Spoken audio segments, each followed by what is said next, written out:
Hello student, कैसे हैं आप सभी। क्विक एनसीईआरटी रिवीजन सीरीज में आपका स्वागत है। तो आज हम 12th आर्ट्स स्टूडेंट स्टूडेंट के लिए रिवीजन क्लास 7th स्टार्ट करेंगे। तो आइए देखते हैं। चैप्टर नाम है परिवहन व संचार। क्लास होने वाली है परिवहन व संचार की।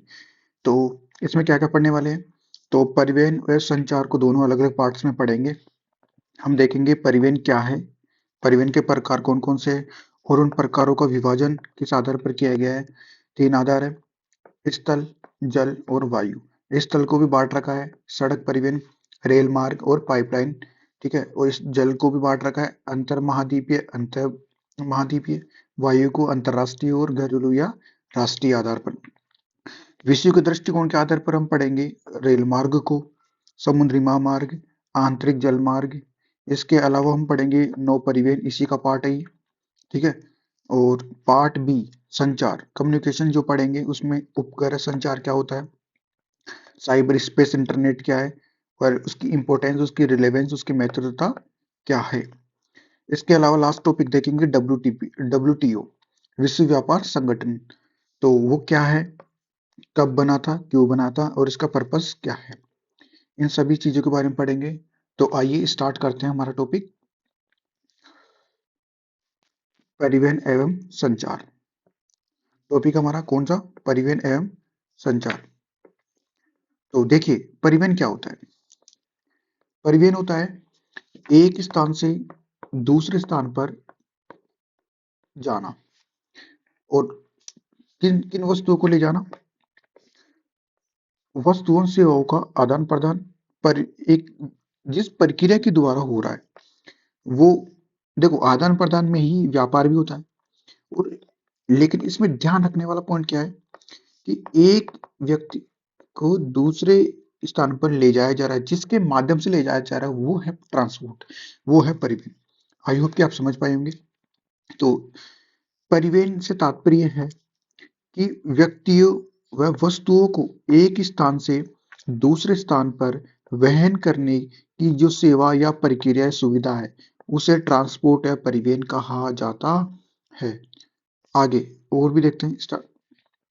परिवहन के साधन कौन कौन से हैं, जैसे कि परिवहन की 3 विधाएं हैं। पहला है स्थल, दूसरा है जल, तीसरा है वायु परिवहन। इसी को बांट रखा है, स्थल को सड़क परिवहन, रेल मार्ग, पाइपलाइन। जबकि जल को बांट रखा है अंतःस्थलीय और महासागरीय। वायु को बांट रखा है इंटरनेशनल और नेशनल। ठीक है, एक एक करके देखते हैं क्या है। स्थल परिवहन, ठीक है, इसके अंतर्गत सड़क, रेल और पाइपलाइन को शामिल किया जाता है। पहले पढ़ लिया है ऊपर। भारत में मार्गों के रूप में कच्ची सड़कों का प्रयोग प्राचीन काल से चला आ, एंशियंट से ही इनका यूज ज्यादा हो रहा है। पहले कच्ची सड़कों के रूप में होता था, लेकिन अब पक्की सड़कें बनाई गई है। इसके माध्यम से सामानों व वस्तुओं को एक स्थान से दूसरे स्थान पर आसानी से पहुंचाया जा सकता है, क्योंकि ये सस्ता रास्ता मार्ग हो सकता है, वह छोटी दूरियों हेतु उपयोगी हो सकता है। ध्यान रखेंगे। तो इसलिए इसकी महत्वता प्राचीन काल से ही, इसका जो महत्व व इम्पोर्टेंस है वो प्राचीन काल से ही चला आ रहा है। ठीक है, आई होप कि आप समझ पाए होंगे। नेक्स्ट, सड़क परिवहन। सड़क परिवहन क्या होता है, तो ये जो पढ़ेंगे वो भारत के दृष्टिकोण से पढ़ेंगे, देख लेंगे। छोटी दूरियों हेतु क्या होता है, सड़क उपयोगी होता है। जैसे कि मान लीजिए आप जयपुर से एक उसके उसी के आसपास के क्षेत्र में आप जाते हो, तो उसके लिए आप सड़क मार्ग का उपयोग करेंगे क्योंकि आवाजाही आसानी है। जबकि आपको जयपुर से आपको दिल्ली जाना हो तो आप सड़क मार्ग के साथ साथ रेल मार्ग का भी उपयोग कर सकते हैं। ध्यान में क्या रखना है, छोटी दूरियों में तो क्या उपयोगी है, सड़क मार्ग। ठीक है, दूसरी बात, इसमें खर्च है, जो लागत है वो कम आती है। निर्माण और रखरखाव के लिए लागत क्या होती है, कम। 2024 के अनुसार कुल सड़कों की लंबाई कितनी है भारत में, 66.71 लाख किलोमीटर। ठीक है, पहला प्रयास सड़क बनाने का कब, एक परियोजना बनाकर, एक योजना बनाकर की गई थी जिसका नाम है नागपुर योजना, जो कि अनसक्सेस रहा था, ये याद रखेंगे। ठीक है, सड़कों का वर्गीकरण या प्रकार किन आधारों पर है, 4 प्रकार है। नेशनल हाईवे, स्टेट हाईवे, जिला सड़कें, ग्रामीण सड़कें। आइए एक एक को देखते हैं। राष्ट्रीय राजमार्ग क्या होता है, नेशनल हाईवे क्या होता है? एनएच। इनका इनका निर्माण इनका निर्माण व सुरक्षा की जिम्मेदारी किसके पास होती है? केंद्र सरकार के पास। सेंट्रल गवर्नमेंट ही बनाती है और इनका निर्माण रख रखाव करती है। सेंट्रल गवर्नमेंट की एक एजेंसी है एनएचएआई। इसके द्वारा इनका निर्माण और रख रखाव किया जाता है। सेंट्रल गवर्नमेंट की अथॉरिटी है। राज्यों को राजधानियों व प्रमुख पत्तनों, रेलवे स्टेशनों व मुख्यालयों से ये जोड़ते हैं आपस में। कुल सड़कों की लंबाई का एनएच का कितना परसेंट है? एनएच कितना परसेंट है? 2%। भारत की कुल सड़कों की लंबाई में का राष्ट्रीय राजमार्ग 2% भाग है, जो कि 40% माल का क्या करते हैं? वहन। ये याद रखेंगे, ठीक है। 2024 के अनुसार राष्ट्रीय राजमार्ग की लंबाई कितनी है? 1,46,145 किलोमीटर। ये 4 बिंदु आपको याद रखना है।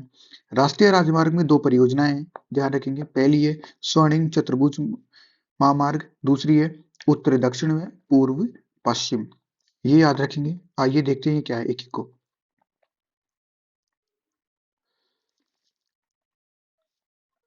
स्वर्णिम चतुर्भुज महामार्ग क्या होता है?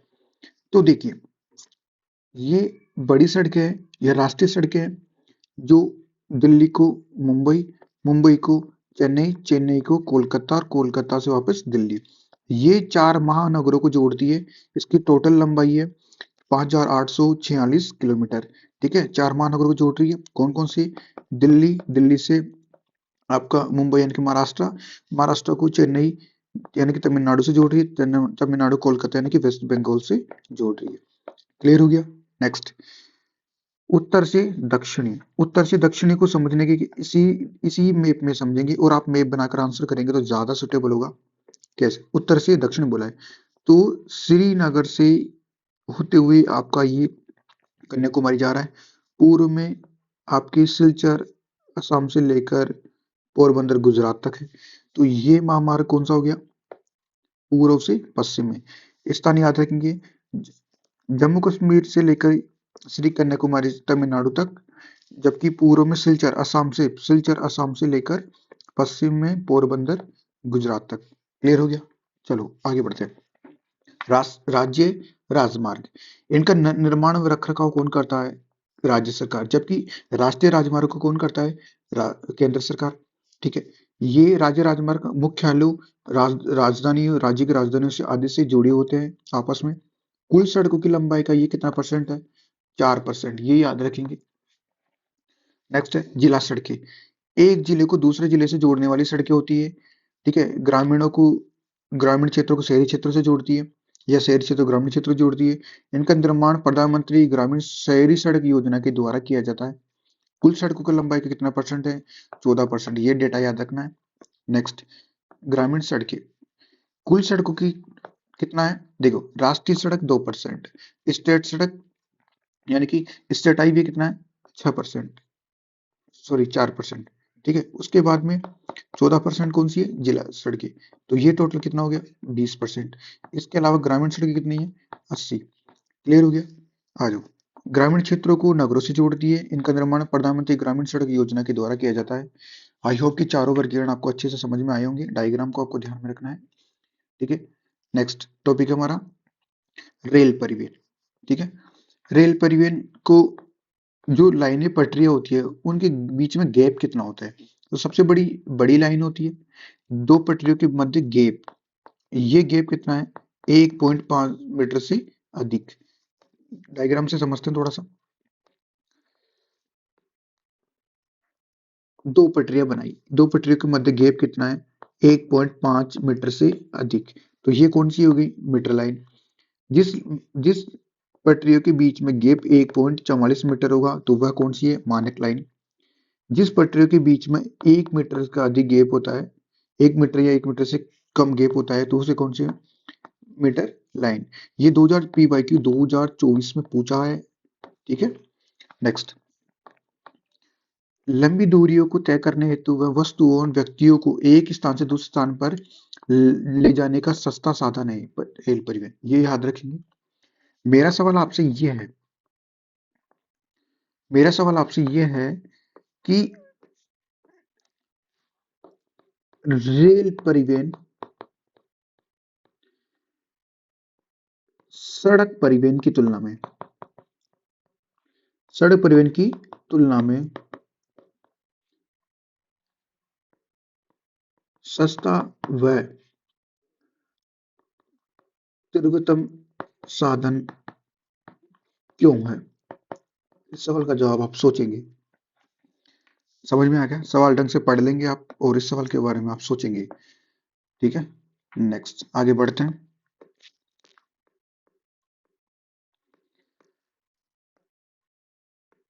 नेक्स्ट है विश्व के प्रमुख रेल मार्ग। Very very important. या तो इसमें से आपको चारों के बारे में पूछेगा या किन्हीं, ऐसे बोलेगा किन्हीं दो को स्पष्ट करे। ये ध्यान रखेंगे क्वेश्चन कैसे पूछता है। तो देखते हैं। पहला है पार साइबेरियन रेल मार्ग, दूसरा है पार कैनेडियन रेल मार्ग, तीसरा है पार ऑस्ट्रेलियन रेल मार्ग, चौथा है संघ और प्रशांत रेल मार्ग। प्रमुख प्रमुख आपको ध्यान में रखना है। ठीक है, चलो शुरू करते हैं। पार साइबेरियन रेल मार्ग, यह रूस का साइबेरियन रेल मार्ग, रूस का प्रमुख रेल मार्ग है जो कि पश्चिम में सेंट पीटर्सबर्ग को पूर्व में व्लादिवोस्तोक तक जोड़ता है। अभी मैं डायग्राम बना के समझा देता हूँ क्या है ये। तो देखिए, ये ऊपर वाला रूस का हिस्सा है। ठीक है, तो ये पूरा साइबेरियन रेल मार्ग होकर यहाँ से व्लादिवोस्तोक से होते हुए आपकी और यहाँ सेंट पीटर्सबर्ग को जोड़ रहा है। तो पश्चिम में तो सेंट पीटर्सबर्ग और पूर्व में व्लादिवोस्तोक, ये पूरा साइबेरियन वाला हिस्सा है। तो ये रूस का प्रमुख रेल मार्ग हुआ। ठीक है, आ जाओ नेक्स्ट, इसी में पूरा करते हैं। यह एशिया का सबसे बड़ा और विशालतम रेल मार्ग है। ठीक है, इसकी लंबाई टोटल कितनी है? 9,322 किलोमीटर। एक बार दोबारा से पूरा रिकॉल कर लेते हैं क्या है। रूस का रेल मार्ग है। ठीक है, दूसरी बात 9,322 किलोमीटर इसका लंबाई है। पूर्व में सेंट पीटर्सबर्ग को, पश्चिमी व्लादिवोस्तोक को जोड़ता है। क्लियर हुआ? और एशिया का क्या है? विशालतम रेल मार्ग है। क्लियर हुआ? आई होप कि क्लियर हुआ होगा। चलो आगे बढ़ते हैं। पार कैनेडियन रेल मार्ग, देखिए पार का मतलब आर पार, एक छोर को दूसरे छोर से जोड़ रहा है, आर पार। ठीक है, एक स्टेशन को दूसरे स्टेशन से जोड़ रहा है। तो कनाडा का प्रमुख रेल मार्ग है पहला। दूसरी बात है पश्चिम में, यानी कि इस साइड में पश्चिम में वैंकूवर, वैंकूवर को पूर्व में किससे जोड़ रहा है? हेलिफैक्स, हेलिफैक्स से जोड़ रहा है, याद रखेंगे। इसका निर्माण कब किया गया था? 1846 में। इसका निर्माण कब किया गया था? 1886 में, सॉरी। यह पेरी घास के मैदानों से होकर गुजरता है, ये याद रखेंगे। इस लंबाई कितनी है? 7,050 किलोमीटर। नेक्स्ट, पार ऑस्ट्रेलियन रेल मार्ग, यह ऑस्ट्रेलिया का प्रमुख रेल मार्ग है। ठीक है, पश्चिम में पर्थ को पूर्व में सिडनी से जोड़ता है, मेलबर्न में बीच में आता है इसमें। ठीक है, इसके द्वारा देश के आंतरिक भागों में आयात निर्यात किया जाता है। फोर्थ नंबर, संघ व प्रशांत रेल मार्ग, अटलांटिक तट पर स्थित न्यूयॉर्क को प्रशांत महासागर तट पर स्थित सैन फ्रांसिस्को से क्या करता है? जोड़ता है। ये अमेरिका वाला पार्ट है। इस वाले हिस्से को इस वाले हिस्से, यानी कि इधर न्यूयॉर्क है, इधर सैन फ्रांसिस्को, इस वाले हिस्से को जोड़ रहा है। तो यह संघ और प्रशांत रेल मार्ग। यह रेल मार्ग सर्वाधिक मूल्यवान वस्तुओं के आयात निर्यात के लिए जाना जाता है, जैसे आईएक्स, अनाज, कागज आदि। ठीक है, पांचवा है ओरिएंट एक्सप्रेस, यह पेरिस को इस्तांबुल यानी कि तुर्की से जोड़ता है। क्लियर हुआ? नेक्स्ट,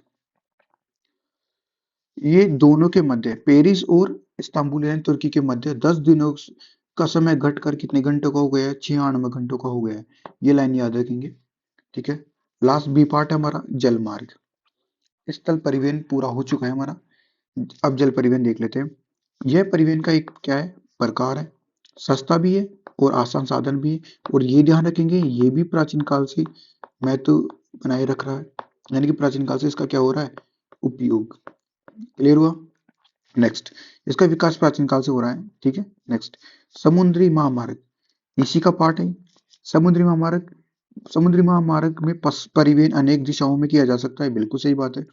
ठीक है, इसमें रख रखाव निर्माण की कोई भी लागत नहीं होती है। ठीक है। विश्व के प्रमुख समुद्री महामार्ग, पहला है अंटार्कटिका या सॉरी अटलांटिका, दूसरा है दक्षिण अटलांटिका, तीसरा है भूमध्य सागर और हिंद महासागर, उत्तर मानसा और अंतरिम समुद्री मार्ग, दक्षिणी प्रशांत महासागर, उत्तरी प्रशांत महासागर। आइए एक एक को करके देखते हैं। उत्तरी अटलांटिक समुद्री महामार्ग, यह समुद्री महामार्ग औद्योगिक दृष्टि से विकसित और विश्व के दो प्रदेशों को, अमेरिका और पश्चिमी यूरोप को आपस में जोड़ता है। प्रमुख उत्तरी अमेरिका और पश्चिमी यूरोप को क्या करता है, आपस में जोड़ता है। क्लियर हुआ? नेक्स्ट इसी में आगे बढ़ते हैं। विश्व का एक चौथाई यानी कि 25% व्यापार इसी मार्ग के द्वारा किया जाता है, इसलिए यह व्यस्ततम व्यापारिक मार्ग है।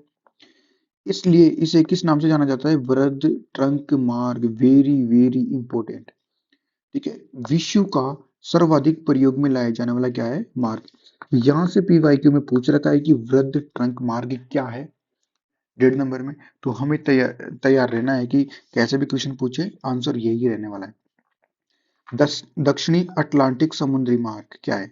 यह समुद्री मार्ग पश्चिमी यूरोप और पश्चिमी अफ्रीका के देशों को दक्षिणी अमेरिका में ब्राजील, अर्जेंटीना आदि देशों से मिलाता है, जोड़ता है। उत्तरी अटलांटिक समुद्री मार्ग की तुलना में इससे व्यापार कम होता है। ठीक है, और केवल ये औद्योगिक क्षेत्रों तक ही क्या है? सीमित है। ठीक है। नेक्स्ट थर्ड, मध्य भूमध्य सागरीय हिंद महासागर मार्ग।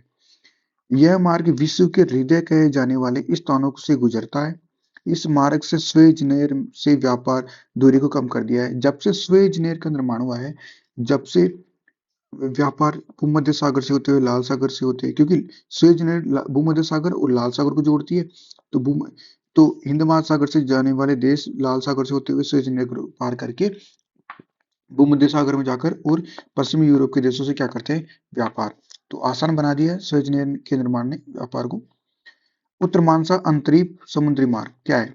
यह मार्ग विकसित पश्चिमी देशों को यूरोप के पश्चिमी और दक्षिणी अफ्रीका व दक्षिणी पूर्वी एशिया, ऑस्ट्रेलिया आदि देशों को क्या करता है? जोड़ता है।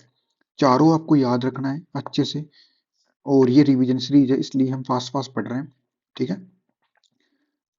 उत्तरी प्रशांत समुद्री मार्ग फिफ्थ, यह उत्तरी प्रशांत महासागर को पार करने वाला महत्वपूर्ण समुद्री मार्ग है, जो बड़े पैमाने पर वैंकूवर को याकोहामा जापान है। वैंकूवर कहाँ पर है आपका? कनाडा में। ठीक है, जोड़ता है। वह यात्रा की दूरी को कम करके इसने आधा कर दिया है। कितना किलोमीटर? 2480 किलोमीटर डिस्टेंस है। ठीक है, आई होप कि आपको ये समुद्री मार्ग समझ में आए होंगे। नेक्स्ट है तटीय नौ परिवहन। तटीय मतलब समुद्र से लगी हुई सीमा। ठीक है।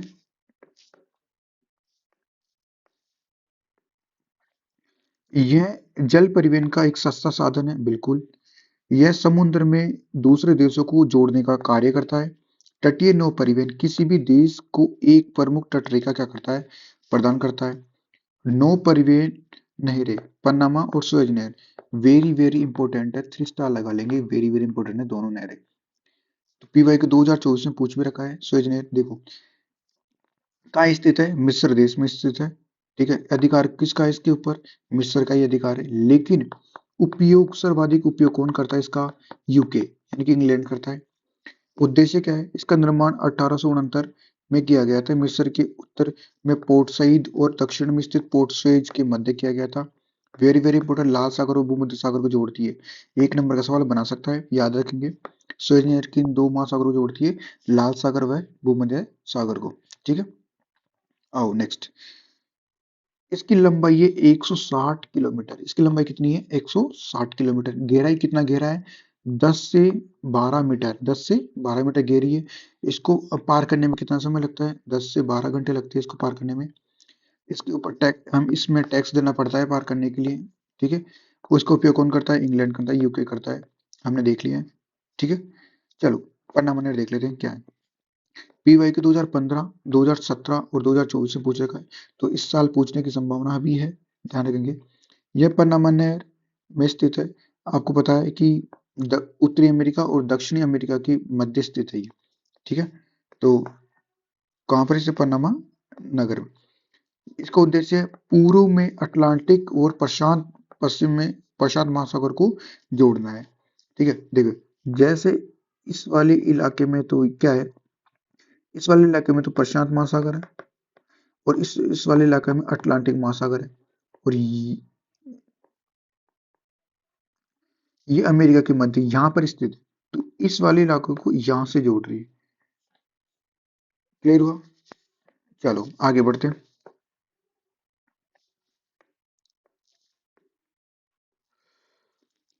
अधिकार किसका है इसके ऊपर? अमेरिका का। सर्वाधिक उपयोग भी यही करता है और इसके ऊपर अधिकार भी अमेरिका का है। यातायात, इस नहर में दोनों तरफ से व्यापार होता है। Very very important. लंबाई कितनी है? 72 किलोमीटर, जबकि स्वेज नहर की लंबाई कितनी है? 160 किलोमीटर। याद रखेंगे अंतर। जल बंधक बनाती है, ध्यान रखेंगे ये नहर। और ये पीवाईक्यू में पूछ रखा है कि कौन सी नहर जल बंधक बनाती है, तो पन्नामा नहर है, ध्यान रखेंगे। आंतरिक जलमार्ग, आंतरिक जलमार्ग पीवाई की 2023 में पूछा है, पुराना है लेकिन पूछने की संभावना है। यह जलमार्ग झीलों, नदियों, नहरों में किया जाता है। आंतरिक जलमार्ग का विकास नहरों की चौड़ाई, गहराई व जल प्रवाह की निरंतरता व परिवहन पर निर्भर करता है। यह मार्ग या इस मार्ग में भारी भारी वस्तुएं जैसे कोयला, सीमेंट आदि का क्या किया जाता है? ट्रेड, व्यापार किया जाता है। ठीक है। आंतरिक जलमार्ग की, जैसे देखो ये इन नोट्सों में जैसे डायग्राम बने हैं, सेम अप्रोच अपनानी है आपको आंसर लिखते टाइम में। राइन नदी जलमार्ग, डेन्यूब नदी जलमार्ग, वोल्गा नदी जलमार्ग, वृद्ध जिले, अमेरिका की बड़ी झीलें 5 और मिसिसिपी जलमार्ग। देखते हैं किको। राइन नदी जलमार्ग, राइन जर्मनी में, तो ध्यान रखेंगे। कोयला क्षेत्र भी फेमस है यहाँ का। सर्वाधिक प्रयोग में लाई जाने वाला मार्ग है, जर्मनी और नीदरलैंड की सीमा बनाता है या इस देश इन देशों के मध्य होकर गुजरती है। ठीक है। इसमें समुद्री पोत है यानी कि बंदरगाह है जो कोयले तक पहुंचाते हैं। सर्वाधिक कोयला क्षेत्रों से होकर गुजरती है। वेरी वेरी इंपॉर्टेंट लाइन है ये।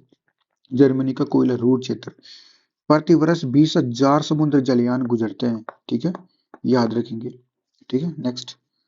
डेन्यूब नदी जलमार्ग, ये सेवाएं पूरे यूरोप को देता है, ये भी याद रखेंगे एक नंबर में। ब्लैक फॉरेस्ट से निकलकर अनेक देशों से प्रभावित होती है।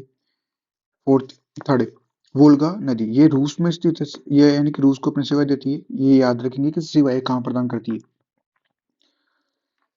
प्रति यानी कि सुविधा प्रदान करती है, 11,200 किलोमीटर तक नौकायन सुविधा प्रदान करती है आपकी वोल्गा नदी जलमार्ग। कैस्पियन सागर में गिरती है ये नदी। ठीक है। अमेरिका की महान झीलें, वृहद झीलें, उत्तरी अमेरिका की महान या वृहद झीलें, सुपीरिया, ईरी आदि।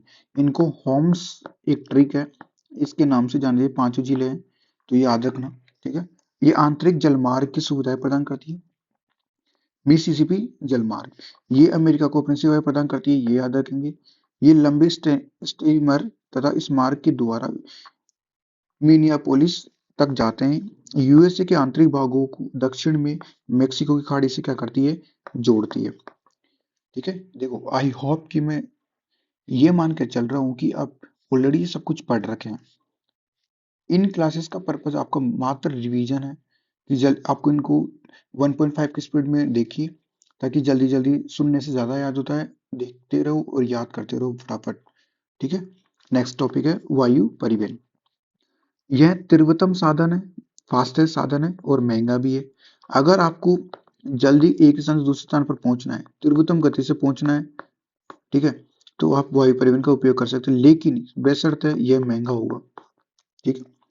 लंबी दूरी है तो क्या है? उपयोगी है, ये भी याद रखेंगे। दुर्गम क्षेत्रों तक आसानी से पहुंचाया जा सकता है, माल की आवाजाही हो सकती है, जैसे पर्वतीय क्षेत्रों में, मरुस्थलीय क्षेत्रों में और हिम क्षेत्रों में। इसका एक एग्जाम्पल हो सकती है आपकी कौन सी सेवा? पवन हंस सेवा। कौन सी सेवा? पवन हंस सेवा, ये याद रखेंगे। ये एक हेलीकॉप्टर सेवा है, ध्यान रखेंगे। नेक्स्ट, वायुयानों के निर्माण व रखरखाव सरकार के द्वारा किया जाता है और काफी खर्चीला होता है। विकसित देशों के अनेक सुविधा जैसे विमानशाला, भूमि पर उतारने, ईंधन व रखरखाव की सुविधाएं आदि की क्या होती है? आवश्यकता है। नेक्स्ट, वायुपत्तनों का निर्माण काफी क्या होता है? खर्चीला होता है, महंगा होता है। हवाई पट्टी बनाने के लिए भी, विमानशालाओं को बनाने के लिए भी। अंतर महाद्वीपीय वायुमार्ग, ठीक है, यह उत्तरी गोलार्ध में उत्तर महाद्वीपीय मार्गों की एक सुस्पष्ट पूर्वी पश्चिमी पट्टी है। पूर्वी अमेरिका और पश्चिमी यूरोप एवं दक्षिणी पूर्वी एशिया में वायुमार्गों का सघन जाल पाया जाता है। ठीक है, नोट, कुल विश्व के वायुमार्गों का 60% अकेले कहां पर स्थित है? अमेरिका में। ये याद रखेंगे। उत्तरी गोलार्ध की तुलना में दक्षिणी गोलार्ध में स्थल क्या है? कम है। ठीक है, इस वजह से उत्तरी गोलार्ध में वायुमार्गों का विकास ज्यादा हुआ है, क्योंकि जनसंख्या का जमाव भी ज्यादा है और स्थल का भी जमाव ज्यादा है। Next, pipeline. ये आधुनिक विधा है। ठीक है, प्राचीन काल में इसका उपयोग नहीं होता है, मॉडर्न टाइम में हो रहा है। जल, प्राकृतिक गैस, पेट्रोलियम जैसे आदि तरल व गैसीय पदार्थों को पाइपलाइनों के माध्यम से एक स्थान से दूसरे स्थान पर प्रयोग किया जाता है, पहुंचाया जाता है। इसे पाइपलाइन कहा जाता है। विश्व के अनेक भागों में रसोई गैस एलपीजी आपूर्ति पाइपलाइनों के द्वारा की जाती है। जैसे न्यूजीलैंड के फार्मों से फैक्ट्रियों तक दूध को पाइपलाइनों के द्वारा पहुंचाया जाता है। ये सबसे बड़ा एग्जाम्पल है, याद रखेंगे। नेक्स्ट, अब हमारी जो लेसन है उसका पार्ट बी आ गया, कम्युनिकेशन। क्या आ गया? कम्युनिकेशन। चलो देखते हैं क्या। ऑलरेडी इसको हमने प्रीवियस लेसन में पढ़ रखा है, लेकिन यहाँ पर भी जल्दी जल्दी देख लेते हैं क्या है। लंबी दूरियों के लिए मनुष्य संचार की अनेक विधाओं का क्या करता है? प्रयोग करता है, जिसमें टेलीग्राफ, टेलीफोन महत्वपूर्ण है। प्राचीन काल से जैसे मानव का विकास हुआ, वैसे वैसे संचार में भी क्रांति आई है। टेलीफोन अमेरिका के नगरीकरण का एक क्रांति कारण बना हुआ है। आज भी टेलीफोन सर्वाधिक प्रयोग की जाने वाली प्रमुख विधा है। आज संचार का विकास तीव्रतम गति से हो रहा है। 1980-90 के दशक में सूचनाओं का अंकीकरण के साथ दूरसंचार में धीरे धीरे कंप्यूटरीकरण के साथ विलय हो गया है, और इसे ही क्या कहा जाता है? इंटरनेट के नाम से जाना जाता है, इंटरनेट कहा जाता है। इसकी दूसरी परिभाषा है सभी कंप्यूटरों का जाल, इंटरनेट कहलाता है। ठीक है। सैटेलाइट क्या है? सैटेलाइट कम्युनिकेशन, यह संचार का एक प्रमुख साधन है। आज इंटरनेट सबसे बड़े विद्युतीकृत जाल के रूप में 100 से अधिक देशों के लाभ 100 से अधिक देशों में लगभग 1000 करोड़ लोगों को क्या करता है? जोड़ता है, एक दूसरे से कनेक्टिविटी प्रदान कर रहा है। नेक्स्ट, 1970 के दशक या 1970 के बाद में यूएसए और रूस ने अनेक देशों ने शोध किए, यानी कि रिसर्च किए, और संचार उपग्रह में क्रांति लाकर रख दी, यानी कि नई नई चीजों को उपयोग करके रिसर्च करके और एक नया युग प्रारंभ कर दिया। जैसे सबसे बड़ा नाम आता है इलोन मस्क, जिन्होंने इंटरनेट के जगत में एक क्रांति लाकर रख दी। भारत के द्वारा क्या प्रयास किए गए? पहला है आर्यभट्ट लॉन्च किया गया उपग्रह। कब किया गया? 19 अप्रैल 1975, 19 अप्रैल 1975 में। दूसरा भास्कर सेकंड 1979 में, रोहिणी 1918। ठीक है, 80 में। क्लियर हो गया? आ जाओ। 18 जून 1981 में एरियन रॉकेट से एप्पल नाम का एक रॉकेट लॉन्च किया गया, सैटेलाइट। ठीक है। Next, cyber space. ये आज का वर्तमान का सर्वाधिक इंपॉर्टेंट मुद्दा बना हुआ है कि साइबर स्पेस की वजह से बहुत सारी चीजों को सामना करना पड़ रहा है। साइबर स्पेस विद्युत द्वारा कंप्यूटरीकृत स्पेस का एक संचार है, जो कि डब्ल्यू जैसे इंटरनेट द्वारा आवृत है। सरल शब्दों में, यह भेजने व प्राप्त करने, शारीरिक संचलन के बिना कंप्यूटरों पर सूचनाओं के प्रक्षेपण और प्राप्ति की विद्युतीय अंकीय दुनिया है, जिसे किस नाम से जाना जाता है? इंटरनेट के नाम से जाना जाता है। नेक्स्ट, साइबर स्पेस आजकल हर जगह विद्यमान है। वेरी वेरी इंपॉर्टेंट लाइन है। साइबर स्पेस ने संचार के साधनों में क्या ला दी? क्रांति ला दी है। समझ में आ गया? चलो, तो इसकी उपयोगिता, इसकी इंपॉर्टेंस क्या है देख लेते हैं। वर्तमान में इसका महत्व लगातार बढ़ता जा रहा है। क्यों? ई लर्निंग, ई कॉमर्स, ई एजुकेशन आदि आ जाने की वजह से सूचनाओं को एक व्यक्ति से दूसरे व्यक्ति के मध्य आदान प्रदान क्या हो गया है? आसान, इजी बना दिया है। ठीक है, और सरल बना दिया है। नेक्स्ट, समय और धन की भी बचत ही बचत है। ठीक है, सभी संस्थाएं व एजेंसियां अपनी जानकारियां उपलब्ध कराने हेतु अपनी खुद की साइट्स बनाती है। व्यक्ति साइट्स के ऊपर जाओ और जो भी आपको इंफॉर्मेशन चाहिए वो आप वहां से प्राप्त करो।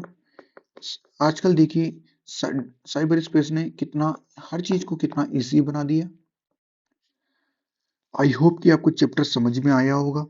मैं उम्मीद कर रहा हूँ कि आपको चीज़ें धीरे-धीरे समझ में आ रही होगी। तो इसी तरह आपको क्या करना है, टॉपिक्स को रिवीज़न करना है और देखते वीडियो को लगातार देखते रहना है, और जो भी अपने दोस्त हैं, जो कम से कम आर्ट्स स्टूडेंट के हैं, तो उनको तो ये वीडियो ज़रूर शेयर कीजिए, लाभ ज़रूर होगा आपको। 1.5 की स्पीड में देखिए ताकि बस चीज़ें याद हो जाए सुनने से। हम नेक्स्ट वीडियो में जल्दी मिलेंगे, तब तक आप रिवीजन करते रहिए। Thank you. Bye bye.